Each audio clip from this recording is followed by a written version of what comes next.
আমরা প্রত্যেকটা সিনে সিনে স্ট্রাগল করেছি, আমরা প্রত্যেকটা লোকেশনে যে স্ট্রাগল করেছি। এই তানভীর ভাইয়ের জার্নি আরো অনেক লম্বা। আমরা যারা কলাকুশলী বা আর্টিস্ট তার সঙ্গে সংশ্লিষ্ট হয়েছি কাজের শুরুতে, সেই থেকে এই পর্যন্ত আমরাও কিন্তু তার সাথে সাথে স্ট্রাগল করে গেছি শুটিং শেষ হওয়া পর্যন্ত।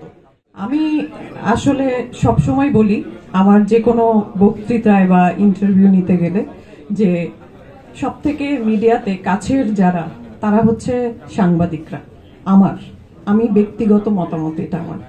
ডাক্তার যেমন রোগী দেখতে চলে যায় রোগীর বিপদে বা মুমূর্ষু অবস্থায়, আমার যে কোনো ভালোতে মন্দতে তারা আমার পাশে থাকে, সেরকমই ছুটে যায় আমার কাছে। এটা আমার জন্য অনেক বড় পাওয়া, তাদের প্রতি কৃতজ্ঞতা জানাচ্ছি। এত হিউজ উপস্থিতি সবসময় দেখি, এটা খুবই আনন্দের এবং মধ্যবিত্তের পাশে থাকার একটা নমুনা। তো প্রথমত যেটা বলবো যে আমরা তো আসলে সবাই মধ্যবিত্ত।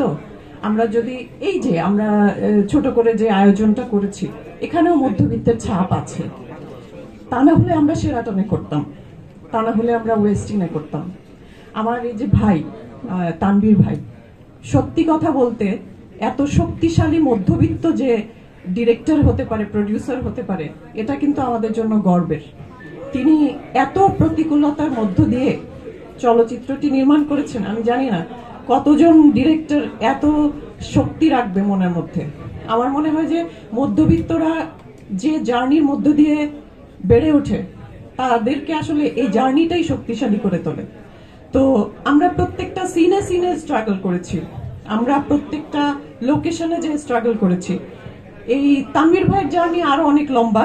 আমরা যারা কলাকুশলী বা আর্টিস্ট তার সঙ্গে সংশ্লিষ্ট হয়েছি কাজের শুরুতে, সেই থেকে এই পর্যন্ত আমরাও কিন্তু তার সাথে সাথে স্ট্রাগল করে গেছি শুটিং শেষ হওয়া পর্যন্ত।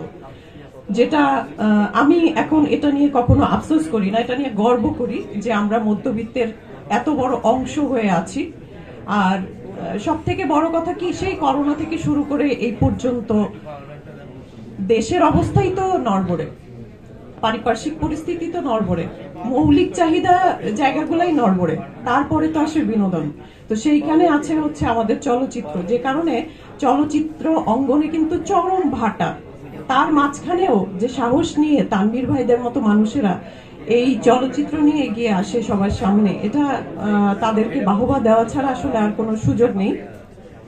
তারপরে বলবো যে দেশের এই যে 5 তারিখ, 5ই অগস্ট, একরকম আমরা নতুন করে একটা দেশ পেয়েছি, বা যাই হোক একটা আনন্দের বিষয়। কিন্তু তো সেইখানে আমরা যখন নতুন একটি চলচ্চিত্রের আবির্ভাব হয়েছে, আমরা দেখিনি খুব একটা যে দর্শক হল পর্যন্ত গেছে। বেশ কিছু চলচ্চিত্রে এরকম পরিস্থিতি দেখেছি, অনেক ভালো ভালো চলচ্চিত্র এরকম পরিস্থিতি দেখেছি, অনেক বড় বাজেটের ছবিতেও আমরা দেখেছি হল ফাঁকা, দর্শক নেই।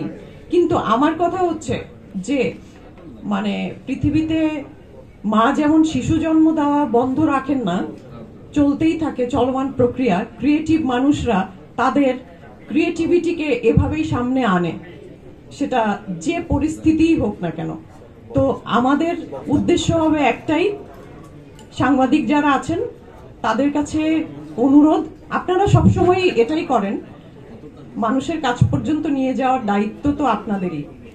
তারা হয়তো একটা চলচ্চিত্র নির্মাণ করে, একটা চলচ্চিত্র নিয়ে মানুষের সামনে যেতে চায়, কিন্তু সেটার প্রধান সহযোগী তো সাংবাদিকরা। তো সেই জায়গাটাতে আপনারা আপনাদের মতো করে চেষ্টা করে যাবেন, আমাদের পাশে থাকবেন, মধ্যবিত্তের পাশে থাকবেন, এটা সব সময়ই আমার প্রত্যাশা। আর একটা বিষয় বলি, এই চলচ্চিত্রে আমরা ওমর মালিক ভাই কিছুক্ষণ আগে বলেছেন যে হিরো হিরোইন, হ্যাঁ আসলে বর্তমানে গল্পের যে ধারা, তাতে আসলে হিরো হিরোইন বলতে তেমন কিছু নেই। এখানে চরিত্রাভিনেতা সবাই, এবং আমি নিজেকে অভিনেত্রী হিসেবে পরিচয় দিতে বেশি স্বাচ্ছন্দ্য বোধ করি এবং গর্বিত হই, এবং সেটা বরাবরই। একজন অভিনেতার মানে সময়কাল একদম মৃত্যুর 8 দিন পর্যন্ত থাকে, কিন্তু একজন নায়ক কিংবা নায়িকা যদি বলি, সেই প্যাচে যদি আমরা পড়ে যাই তাহলে সেটা খুবই একটা সীমিত সময়ের মধ্যেই থাকে। তো আমরা চরিত্রাভিনেতা, যে চরিত্রকেই পাবো না কেন সেই চরিত্রকেই রূপায়ণ করার চেষ্টা করব, সেখানে আমাদের আপ্রাণ চেষ্টা থাকবে। এবং সবার প্রতি শুভকামনা রাখছি। মধ্যবিত্তর জন্য দোয়া রাখবেন, আপনারা সাথে থাকবেন। আমরা যেন মধ্যবিত্ত নিয়ে সব মধ্যবিত্তের কাছাকাছি যেতে পারি, সব মধ্যবিত্তকে যেন হল পর্যন্ত আনতে পারি, এতটুকু যেন আমাদের প্রাপ্তির খাতায় যুক্ত হয়। সেই শুভকামনা আপনারা রাখবেন, সহযোগী হয়ে আমাদের পাশে থাকবেন। ধন্যবাদ।